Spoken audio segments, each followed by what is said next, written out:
नमस्कार, बहुत स्वागत है आपका। जब भी आप दुखी होते हैं तो उसकी सिर्फ एक ही कारण होता है कि आप जैसा चाह रहे हैं वैसा हो नहीं रहा। आपके मन के मुताबिक चीज़ें नहीं हो रही, इसलिए दुखी है ना, इसलिए चिंतित है ना। यानी ज़िंदगी को आप अपने हिसाब से जीना चाहते हैं, अपने हिसाब से चलाना चाहते हैं, पर ऐसा होता नहीं। क्या ज़िंदगी ने ठेका लिया है कि आपकी सारी ख्वाहिशें पूरी ही हो जाए? क्या आपने कोई एग्रीमेंट साइन किया है? अरे नहीं, ख्वाहिशें तो बहुत बड़ी होती हैं। अगर सभी की पूरी हो जाए तो फिर मुश्किल हो जाएगा, दुनिया चलेगी कैसे? ज़िंदगी को कोई फ़र्क नहीं पड़ता आप क्या करते हैं, कैसे करते हैं, आप जिए या मरे। लेकिन जब आप जीना चाहते हैं ना, तो ज़िंदगी को दोष देना बंद कर दें। चिंताओं को भूल जाइए, क्योंकि चिंता चिता समान।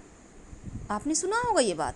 इसका मतलब कि जो चिंता होती है, जो परेशानी होती है, जो दुख होता है, बार बार उन चीज़ों को आप दोहराएंगे, मन में चिंतन करेंगे, मन में सोचेंगे तो और ज़्यादा पीड़ा देगी। जितना दुख चिंता पीड़ा नहीं देती, उतना ज़्यादा सोच सोच कर आप अपने आप को पीड़ित करते हैं। तो क्या आपके चिंता करने से वो दुख दूर हो जाएगा, परेशानी समाप्त हो जाएगी? नहीं। तो फिर चिंता क्यों करना? एक मुस्कुराहट काफ़ी है आपको जीने के लिए और एक आसान सी राह बनाने के लिए। हमेशा ही अपने दिमाग को सॉल्यूशन पे फोकस करना चाहिए, प्रॉब्लम पे नहीं। ये बात हमेशा गांठ बांध कर रखिए।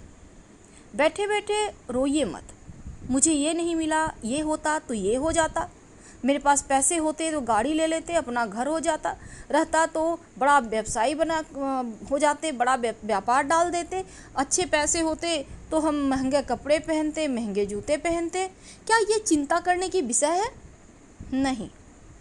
मन को हल्का करने के लिए रो लीजिए, वो बात अलग है।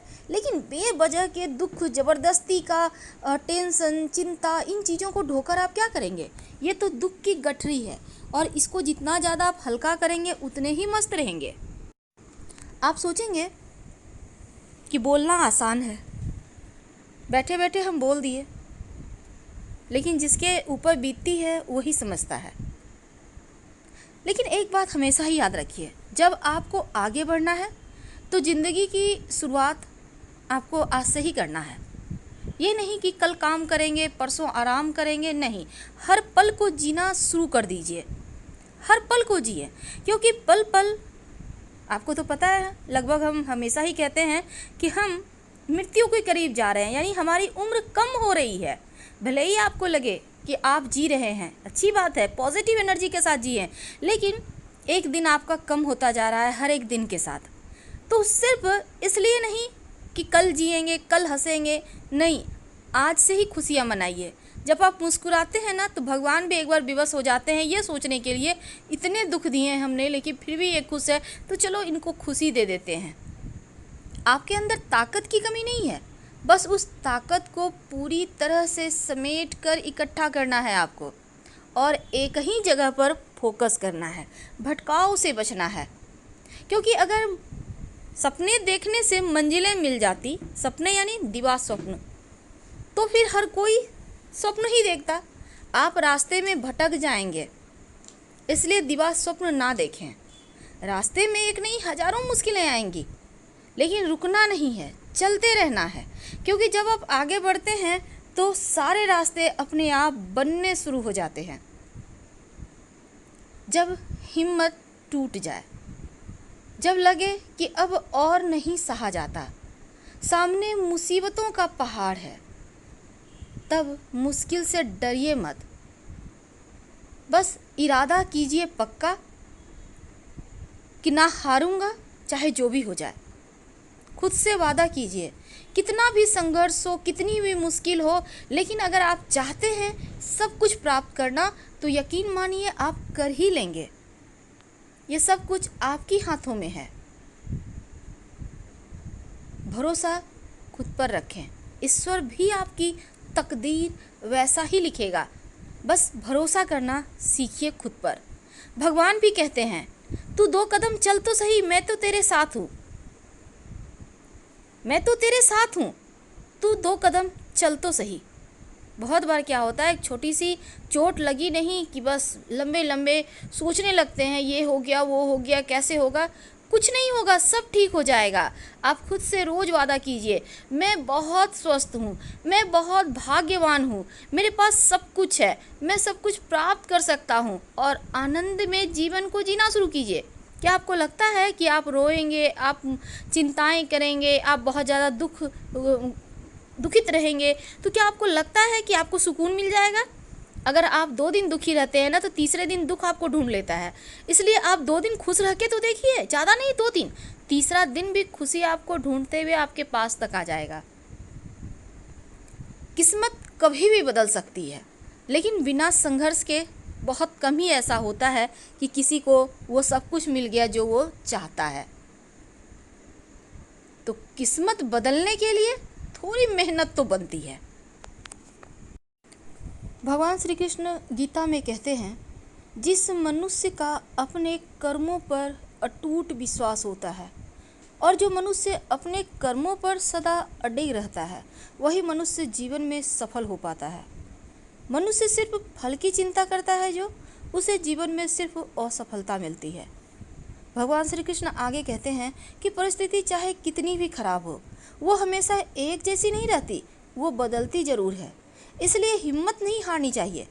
ईश्वर कभी भी किसी व्यक्ति के साथ नाइंसाफ़ी नहीं करते हैं, वो केवल वही देते हैं जो वो कर्म करता है, जिसके वो लायक है। कोई नहीं देगा तेरा साथ, यहाँ तुझे खुद लड़ना है, संभलना भी खुद है। गीता में भगवान श्री कृष्ण कहते हैं, हे अर्जुन, व्यक्ति जो चाहे बन सकता है यदि वह विश्वास के साथ इच्छित वस्तु पर लगातार चिंतन करे। जीवन में कुछ भी अस्थायी नहीं है, इसलिए स्वयं को अधिक तनाव में मत लाइए। किसी के साथ चलने से ना तो कोई खुशी मिलती है और ना ही लक्ष्य। इसलिए व्यक्ति को सदैव अपने कर्मों पर भरोसा करते हुए अकेले चलना चाहिए। दूसरे के कर्तव्य का पालन करने से भय होता है और स्वधर्म में मरना ही अच्छा होता है। कहने का तात्पर्य, हम दूसरे का अनुसरण या नकल करते हैं तो उससे अच्छा है कि खुद का धर्म अपनाएं। और दूसरों का अनुसरण करने से मन में भय होता है, लेकिन जब आप अपने ही धर्म में रहते हैं तो सब कुछ जाना पहचाना, सब कुछ अपना सा लगता है। जब आप किसी भगवान की भक्ति करते हैं तो आप देखिएगा, आपको लगेगा ये तो मेरे भगवान हैं। जब आप शिव जी को मानते हैं, भगवान श्री कृष्ण को मानते हैं, तो भगवान ना होकर आपको लगेगा जैसे मेरे हैं, ये आत्मा कहेगा आपका। इन बातों को समझ लें तो डिप्रेशन नहीं होगा। पॉजिटिव सोचें, हमेशा चिंता ना करें। यदि आप टेंशन में रहते हैं, डिप्रेशन में रहते हैं, तो सबसे पहले तो आप सोशल मीडिया से दूर हो जाइए और अपने किसी ऐसे व्यक्ति से आप मिले, उनसे बातें करें जिनसे बातें करना मिलना आपको अच्छा लगता है। आप कभी अपनी माँ के पास बैठिए, अगर आपकी माँ है तो आप उनके पास बैठिए। आप देखिएगा आपके सारे दुखों का दवा, चिंताओं का दवा उनके पास है। इतना एनर्जी देगी जितनी लगेगा पूरा लाइफ किसी ने भी नहीं दिया, न दे पाएगा। जब आप बहुत ज़्यादा टेंशन में हो तब अच्छी बातों को सुनिए, भजन सुनिए, अच्छा मधुर संगीत सुनिए, खुश रहिए। शांतिदायक जब आप चीज़ों को सुनते हैं, दिमाग को शांत रखते हैं, तो आप धीरे धीरे अच्छी चीज़ें फील करने लगते हैं और यही चीज़ें आपको चिंताओं से बाहर निकालता है। लाइफ को सरल बनाने के लिए भगवान पर भरोसा करना शुरू कर दीजिए। और गीता में भी भगवान कहते हैं कि प्रार्थना में बहुत शक्ति है। अगर आप भगवत गीता का अध्ययन करते हैं, आप रोज़ 1 पेज ही पढ़िए ना, आपका मन शांत हो जाएगा। सिर्फ पढ़ना नहीं है, उसको समझिए। श्रीमद् भागवत गीता हमें जीवन के हर क्षेत्र और हर संकट के समाधान का रास्ता बताती है और संकट काल में हमें धर्म की शरण में रहना चाहिए, ये भगवान श्री कृष्ण कहते हैं। आत्मा को न तो शस्त्र काट सकता है, न आग जला सकता है, न पानी भिगो सकता है, न हवा सुखा सकता है। अमर है आत्मा। आज हम आपको एक कहानी सुनाते हैं। 2 मिनट की कहानी है, पर आपको मोटिवेट ज़रूर करेगा। एक व्यक्ति था, बहुत धन्ना सेठ, हमेशा चिंतित रहता था, दुखी रहता था। मेरा कोई नहीं, मुझे जीवन नहीं जीना, मुझे कोई चाह नहीं, तमाम तरह की परेशानियां सोचते रहता था। कोई तो रास्ता बताए, कैसे हम सही रास्ते पे चले, कैसे हम सब कुछ बेहतर कर पाए, व्यापार में तरक्की करें। मेरे पास कुछ नहीं, हम खाली हाथ, तमाम तरह की बातें उसके मन में चलती थी। एक बार वो एक महात्मा के पास पहुंचता है, तो महात्मा कहते हैं तू ठहर, मैं पूजा कर लूँ। वो ठहरता है, फिर महात्मा कहते हैं ठीक है, तू ठहर, मैं स्नान करके आता हूँ। तो महात्मा कहते हैं यहाँ भी बैठना ही है, चलिए आपके साथ चलते हैं। नदी तक आया। अब महात्मा कहते हैं कि मैं स्नान कर लूँ, तू बैठ। बैठ गया। फिर कहते हैं आज स्नान कर ले। तो सेठ कहता है नहीं नहीं, मैं स्नान नहीं करूँगा, मैं करके आया हूँ। फिर भी महात्मा जोर देते हैं, तो चला पानी में गया। घुटने तक पानी में। महात्मा थोड़ी दूर और ले जाते हैं, कमर तक। कहता है कि बाबा जी मैं तो तैरने नहीं जानता, आगे जाऊंगा तो डूब जाऊंगा, बड़े दुख हैं, दुख का निवारण तो बताया नहीं, नहलाने ले आए। महात्मा कहते हैं थोड़ा सा और आगे आ जा, तेरे दुख का निवारण, तेरे टेंशन, तू जो सोचता है कि जीवन में कुछ नहीं है, तू जो सोचता है बाहर नहीं निकल पा रहा, बहुत परेशानी है, बहुत चिंता है, उसी से बाहर निकलने के रास्ते बताऊंगा। लेकिन तुझे अगर रास्ता जानना है तो आ मेरे साथ, मेरी बातें तो मान। फिर सेठ जी बढ़ते हैं, महात्मा पर भरोसा करते हैं, और उन पर भरोसा करते वो कमर तक पानी में आते हैं, फिर छाती तक पानी में आते हैं, फिर गर्दन तक पानी में। अब वो महात्मा जी को बड़े ज़ोर से पकड़ते हैं और कहते हैं महात्मा जी और आगे मत ले जाइएगा, मैं डूब जाऊंगा। तो महात्मा कहते हैं तू अभी कौन सा तैर रहा, तू तो चिंता में डूबा रहता है, ये तो पानी है, फिर भी इससे तू एक बार तो निकल भी जाएगा तैर कर। मुझे तो तैरना नहीं आता, मैंने तो आपको बताया। अब महात्मा कहते हैं अच्छा कोई बात नहीं, मेरे पर भरोसा कर, थोड़ा सा और आजा, एक कदम और। अब वो महात्मा उसके बालों को पकड़ते हैं और पानी में ले डुबो दिए। अब वो छटपट करता है, सोचता है महात्मा जी मजाक कर रहे हैं, निकल नहीं पा रहा। जितना जोर लगाता है महात्मा जी उतने जोर से उसको अंदर की ओर ठेल रहे हैं। जब उसको लगता है महात्मा जी मजाक नहीं कर रहे हैं, लगता है मेरा जान ही ले लेंगे, तब वो क्या करता है, सारे शक्ति को एकाग्रचित करके जोर लगाता है और एक झटके से बाहर पानी में आ जाता है, पानी के ऊपर, और दौड़ते हुए किनारे की ओर आता है, छलांग लगाते हुए कि अब नहीं। फिर कहता है महात्मा जी आपने तो मुझे डुबो ही दिया था, आज आया था मैं चिंता का समाधान करने और आप मुझे तो पानी में डुबो रहे थे। तो महात्मा कहते हैं तू कैसे निकला, अगर मैं डुबो रहा था तो मैं तो बहुत जोर लगाया, सारी एनर्जी लगा दी, तब जाके मैं पानी से निकल पाया बाहर। तो महात्मा कहते हैं यही तो जीवन का सत्य है, परेशानी है, चिंता है, उससे बाहर निकलने के लिए जोर तो लगा। अब तू चिंता में ही मग्न रहेगा तो बाहर कैसे निकलेगा, रास्ते कैसे मिलेंगे। उन्होंने, जो सेठ जी थे, झट से महात्मा के चरण पकड़ लिए, गए प्रभु आपने हमें ज्ञान दे दिया, अब मैं चिंता नहीं करूँगा बल्कि मार्ग ढूंढूंगा इससे बाहर निकलने के, आगे बढ़ने के। और सेठ जी घर आ गया।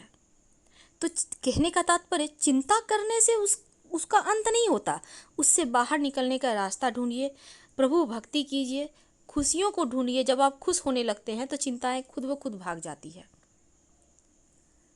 हम आपसे अब विदा लेते हैं। पसंद आ रहा हो तब लाइक कीजिएगा, चैनल को सब्सक्राइब कीजिएगा, अपनों से शेयर कीजिएगा और कमेंट में हर हर महादेव जरूर लिखिएगा। धन्यवाद, हम फिर मिलेंगे।